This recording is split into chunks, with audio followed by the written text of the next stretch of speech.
नमस्कार विद्यार्थी मित्रांनो, आदिवासी विकास विभाग चौकीदार गट ड चा आज पहिल्या शिफ्टचा पेपर झालेला आहे आणि याच्यामध्ये काही विद्यार्थ्यांनी जे प्रश्न पाठवलेले आहेत ते मी तुम्हाला प्रश्न आणि उत्तरे डिटेल्स मध्ये माहिती सांगणार आहे.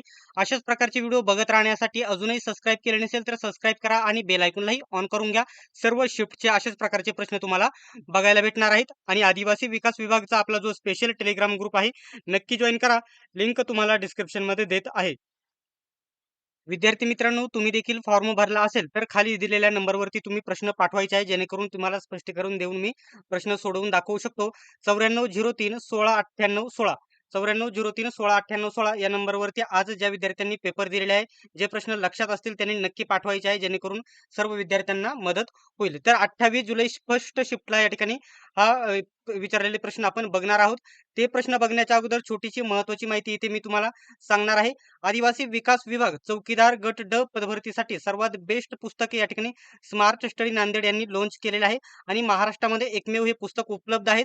फक्त चौकीदार पदभरतीसाठी नाही तर गट ड च्या येणाऱ्या सरळ सेवेच्या सर्व स्पर्धा परीक्षांसाठी हे पुस्तक तुम्हाला फायद्याचे ठरेल. या पुस्तकामध्ये आदिवासी विकास विभाग 38 प्रश्नपत्रिका याच्यामध्ये स्पष्टीकरणासहित तयार करण्यात आलेले आहे. विशेष म्हणजे आदिवासी विकास विभाग आणि ज्या शासकीय आश्रमशाळा आहेत त्यांच्याविषयी महत्वाचे 350 तांत्रिक प्रश्न कव्हर करण्यात आलेले आहे. सर्वत्र महाराष्ट्रामध्ये हे पुस्तक उपलब्ध आहे. कोणत्याही जवळच्या पुस्तक विक्रेत्याकडून किंवा ऑनलाईन Amazon, Flipkart वरून खरेदी करू शकता किंवा खाली दिलेल्या नंबरवरती कॉन्टॅक्ट करून देखील तुम्ही ऑर्डर करू शकता घर बसल्या. इतर गट ड च्या स्पर्धा परीक्षांसाठी या पुस्तकाचा नक्कीच फायदा होईल. नक्की खरेदी करा. ठीक आहे. तर प्रश्न काय विचारलेले आहे आजच्या व्हिडिओमध्ये आपण बघणार आहोत. ठीक आहे. बघू शकता इथे काय म्हटलेलं आहे. एक मिनिट उलट झालेलं आहे. दुसरा प्रश्न आलेला आहे. बघू शकता. पहिला प्रश्न विचारलेला होता काय आहे? विद्यार्थ्यांनी पाठवलेला नरेंद्र मोदी स्टेडियम कोठे आहे? तर अहमदाबाद या ठिकाणी स्थित आहे आणि अहमदाबाद हे गुजरात राज्यातील हे शहर आहे.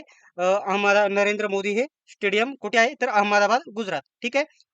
पुढचा आहे नामाला य प्रत्यय लावल्यास काय बदल होतो? काय बदल होतो? तर विशेषण तयार होते. काय विशेषण तयार उदाहरणार्थ भारत हे भारत नाव आहे. य प्रत्यय लावला भारतीय हे काय झालं विशेषण तयार झालं. अशा प्रकारचा व्याकरणाचा हा प्रश्न होता. त्याच्यानंतर बघू शकता तिसरा इक प्रत्यय लावून कोणता शब्द प्रकार तयार होतो? इक बघू शकता. विशेषण बघू शकता. समाज हा शब्द होता. उदाहरण म्हणून मी इथे घेतलेला आहे समाज.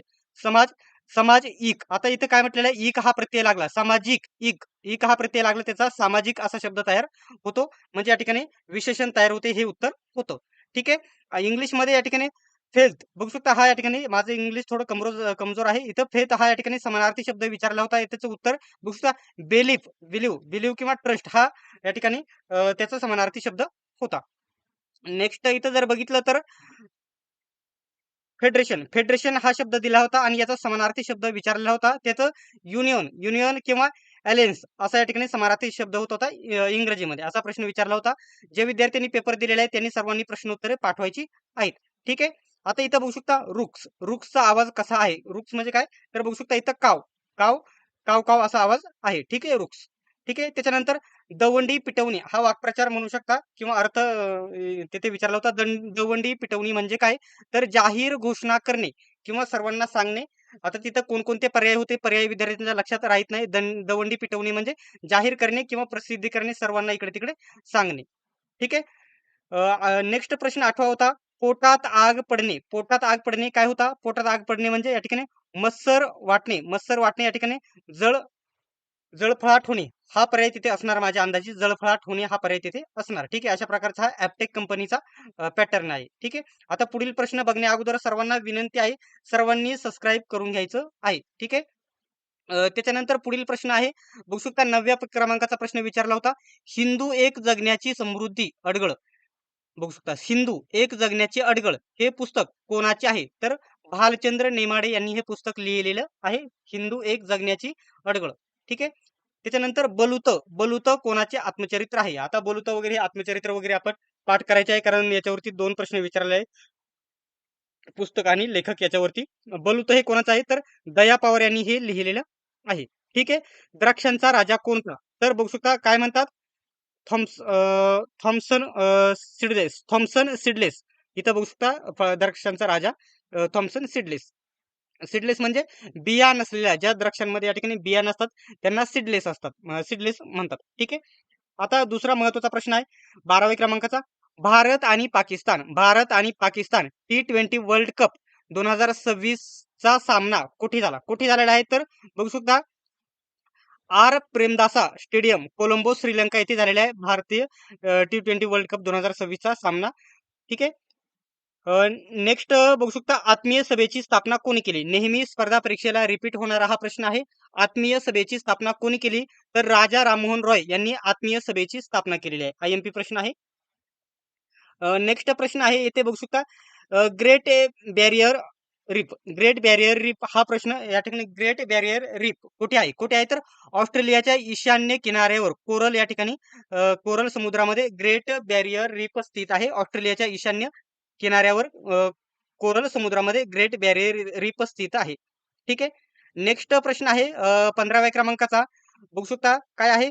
हिंदी महासागरातील भारताच्या शेजारील बेटे कोणती? कोणकोणती बेटे आहेत तर श्रीलंका, मालदीव, अंदमान निकोबार आणि लक्षद्वीप. आता याच्यामध्ये कोणकोणते पर्याय तिथे दिलेले होते? याच्यापैकी एकच पर्याय दिलेला असू शकतात किंवा सर्व पर्याय दिलेले असू शकतात तिथे.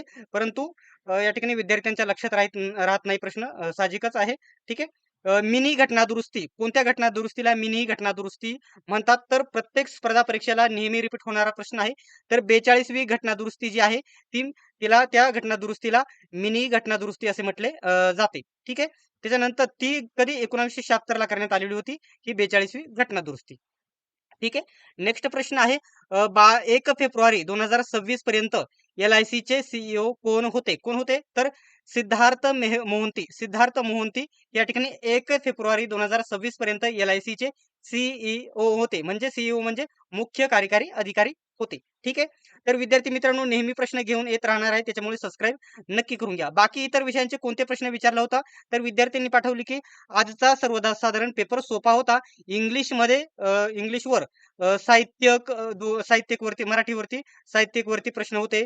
त्याच्यानंतर नाम समानार्थी शब्द, विरुद्धार्थी शब्द, प्राण्याचे आवाज, त्यांची पिल्ले प्रयोग म्हणजे या ठिकाणी प्राण्यांचे आवाज कसे असतात, त्यांची पिल्ले प्रयोग, बाळासाहेब शिंदे सर यांच्या पुस्तकातील इंग्लिशमधील मराठी ट्रान्सलेशन शब्द आलेले होते. म्हणजे जे इंग्लिश आहे इंग्रजी व्याकरणात तेच तिकडे विचारण्यात आलेली होती.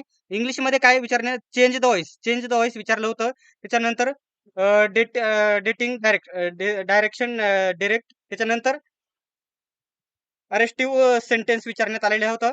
सिनोनॉम विचारण्यात आलेले होते आणि अँटोनिम म्हणजे समानार्थी शब्द, विरुद्धार्थी शब्द विचारले होते इंग्लिशचे. त्याच्यानंतर ॲडॉम्स विचारले होते. करेक्ट स्पेलिंग मिस्टेक वगैरे विचारला होता. रिझनिंगमध्ये काय विचारलं होतं? दिशादुरी विचारलं होतं. नंबर सीरीजवरती प्रश्न होते. अल्फाबेटिकल म्हणजे या ठिकाणी ABCD वरती जे अल्फाबेटिकल नंबर किंवा उलटे-पालटे असतात त्याच्यावरती प्रश्न विचारले होते. रिलेशन म्हणजे ब्लड रिलेशन नातेसंबंध याच्यावरती प्रश्न विचारले होते. आकृत्या मोजणे याच्यावरती देखील प्रश्न विचारलेले होते. ठीक आहे. त्याच्यानंतर GK मध्ये भूगोलचे प्रश्न विचारले होते. पॉलिटिक्सचे, करंट अफेअर्सचा सहसा 1-2च प्रश्न विचारलं होतं. कोणत्यावरती मी तुम्हाला सांगितलं आहे की LICचे 1 फेब्रुवारी 2026 पर्यंत कोण होते तर CEO कोण होते म्हणजे मुख्य कार्यकारी अधिकारी होते. त्याचं सिद्धार्थ मोहंती हे याचं त्या प्रश्नाचं उत्तर होतं. तर अशा प्रकारचे आपण खूप सारे प्रश्न बघितलेले आहे. नेक्स्ट व्हिडिओमध्ये देखील आपण प्रश्न बघणार आहोत. पुन्हा एकदा सांगतो या पुस्तकाचा तुम्हाला 100% फायदा होणार आहे. सर्वत्र महाराष्ट्रामध्ये उपलब्ध आहे. तर या आदिवासी विकास विभाग चौकीदार पदासाठी नाही तर इतर येणाऱ्या गट ड च्या सर्व पदांसाठी फायद्याची ठरणार आहे. गट ड ची मोठी जाहिरात येणार आहे आरोग्य विभाग आणि इतर विभागांमध्ये. ठीक आहे. खाली दिलेल्या नंबरवर कॉन्टॅक्ट करून देखील तुम्ही हे पुस्तक घरबसल्या ऑर्डर करू शकतात. तर विद्यार्थी मित्रांनो अशा प्रकारचे आपण नेक्स्ट दुसऱ्या शिफ्टमध्ये कोणते प्रश्न विचारले होते त्याची देखील माहिती देणार आहे. तर व्हिडिओला लाईक करा आणि चॅनलला सबस्क्राईब केलेलं असणे गरजेचं आहे. ठीक आहे. सर्वांनी व्हिडिओ शेवटपर्यंत बघितल्याबद्दल धन्यवाद. आपण भेटूयात नेक्स्ट व्हिडिओमध्ये.